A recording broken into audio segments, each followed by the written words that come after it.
Sumayong buntag kaninyong tano. Nata diri sa Kalapasan, no? Sa balay sakong igaw nga diin sila natabunan, no?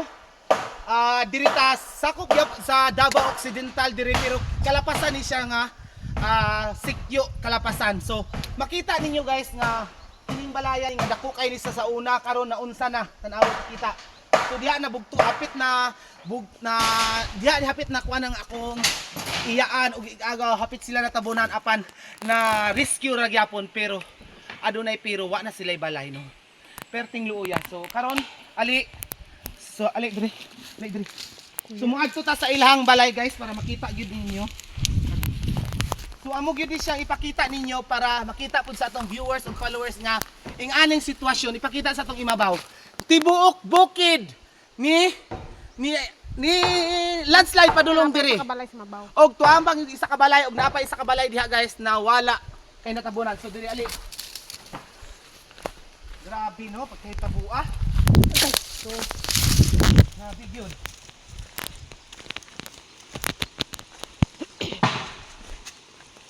Grabe.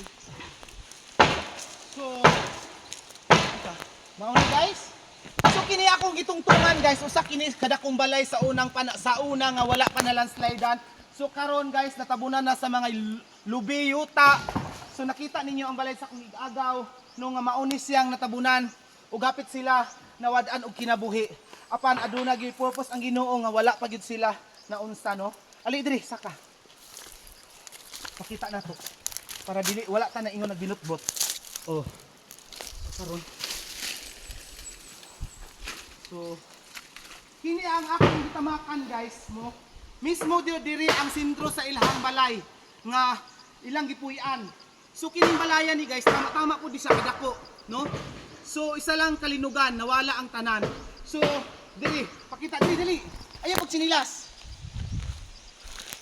Yes, pag pusa. So guys, daata diri guys, no? Grabe boys, buhay gyud ni among gibuhat guys aron ma-update lang mo ang unsay nahitabo. Bahala glit na kayo mi guys. At least maka-update gyud mo. No? Ayog uyugam hulog ko bullshit ma. Aya pag sinilas ma'am, basi unya ikaw pa hinuy ma. So guys, diri natabunan si Manang guys, no?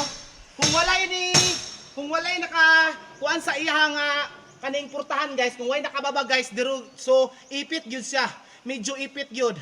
Pero ikaluyan man siya guys, so na-rescue pa siya sa mga silingan, no? Tanawa ang ilahang gamit guys, wala na gyud matiti. So kung naa pa man, pero wala na gyud. Ito damage gyud siya tanan, no? Damage gyud siya. So kita pod nga mag-update ninyo ano masayod mo, no? So ang ilang mga butang guys do dili na gyud siya mapuslan kay ang uban nga ipit naman nga basa na. So akong naman gyud mapuslan kining mga kahoy na lang siguro gamay, no? Tanawan nyo guys.